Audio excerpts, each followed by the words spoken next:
Hindi na balik kung mawala ka, basta inibig kita ng higit sa buhay ko. Hindi na balik kung magwakas na ang buhay kong ito, ngunit sa puso ko. Oh. Kaloka naman to, daming pinamili ni madam, may handaan na naman dito. Sino naman kayang bisita nila? Ako, dami-dami nitong babalatan. Ay, grabe. Magandang umaga po, senyorita. Gusto niyo po ba ng kape? At sino ka naman? Ano ka ba, senyora? Ako to, yung katulong ninyo. Bakit hindi mo suot ang uniform mo? Anong suot-suot mo? Pasensya na, senyorita. Ayoko po kasi magdamit ng katulong. Gusto ko yung mga ganitong ora para positive lang buong araw ko habang naglilinis. Kasi iba kasi po yung pagsuot mo talaga yung gusto mong damit. I'm so fashionista kasi, senyorita. Pasensya na po. Ano po, timplang ko na po kayo ng kape? Ayoko na magtimpla ng kape. Nauna ako ng gana, baka maibuhos ko lang sa'yo. O sige ho. Nasaan ba si mama? Mama!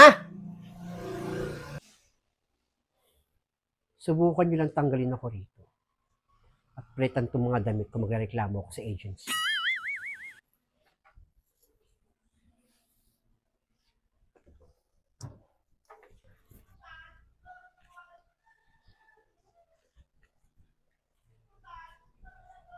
Meanwhile, Ano ka ba, Mars? Chismis lang yung nakulong kami. Hindi kami nakulong na hello. Ang dami-dami namin pera, no? Tsaka, sino mapapakulong sa amin? Anong laban nila sa pera namin? Kaya, yung nalaman mo, chismis yan. Sige, may ebidensya ba? May picture ba na nasa kulungan kami ng anak ko? Wala naman, di ba? O, sige, sige na. Saka na tayo mag-usap kapag may ebidensya ka na. Buisit, mga chismosa. Paano kaya nalaman na nakulong kami ni Blandina? Kairita. Mama, bakit Blandina? Kausapin mo nga yung katulong mo na isuot yung uniform niya, nairita ako sa pagbubukha niya. Yan naman tayo sa issue mo eh. Pinayagan ko na nga yung babae niyo na hindi mag-uniform. Ano ka ba? Mga simpleng bagay, pinapalaki mo pa. Tawagan mo yung mama ha. Ayoko makita pagbumukha niya. Namubwisit akong aga-aga. Hindi pa ako nakakapagmumug ng bibig ko, yun nakikita ko pagbumukha niya. O sabi mo yan, nairita ako. Pag suotin mo ng uniform, yun naman taga dapat ang bagay sa pagbumukha niya. O sige, sige na, tatawagan ko. Kakausapin ko. Teka lang, maghintay ka. Ay, naku, ganda ng mga flowers.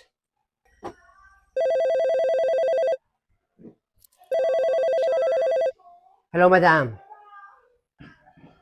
Umakyat ka nga dito sa terrace. Kakausapin kita. Sige po, akit na po ako dyan sa terrace po. Bilisan mo. I'll go there.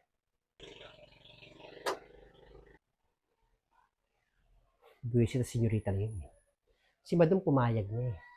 Na yung anak niyang buwisit. Takay sa. a few moments later.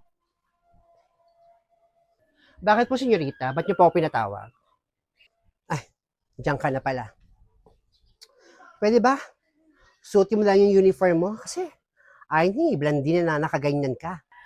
Di ba, madam, nag-usap na po tayo na ayoko mag-suot ng uniform na yun. Nainitan po ako, hindi po ako komportable kumilos.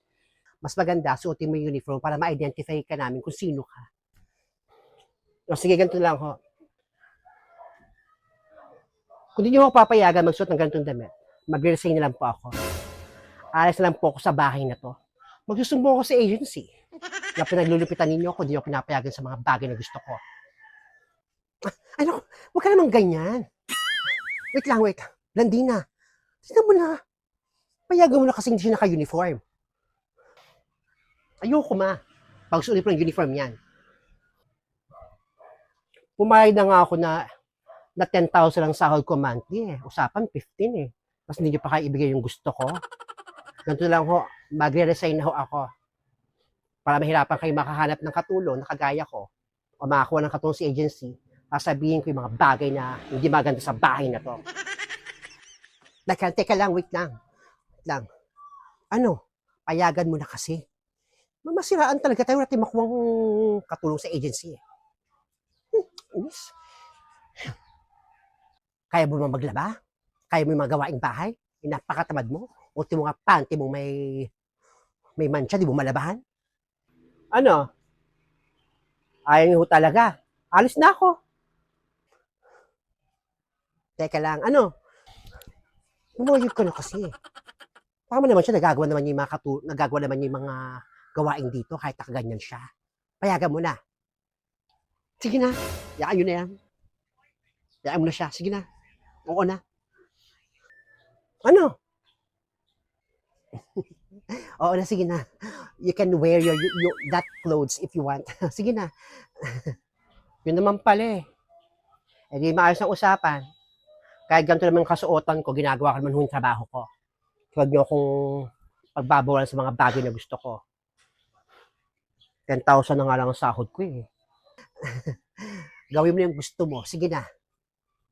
Sige na. O sige madam ha, okay na usapan. Doon ako sa baba. Maglinis pa ako ng CR. O sige, maglinis ka na doon ng CR. Buwisit na babaeng yan. Basta ma, gumawa ka ng paraan. Ayoko makita pag gumawa ng katulad niya. I hate her. I don't wanna see her face. Do something. Buwisit. Hayaan mo anak. Tatawag pa ako sa mga kumari ko. Kung meron sa mga i-recommend na bagong katulong. Sige na. Kumain ka na muna, magkape ka na muna. Ayoko nang kumain, wala na ako ng gana. Pag natawagan ko na yung kaibigan ko na meron siya may i-recommend na katulong, sisipain natin agad yung babae niya. Dapat na palisin natin yung babae niyan. Ayoko sa kanya.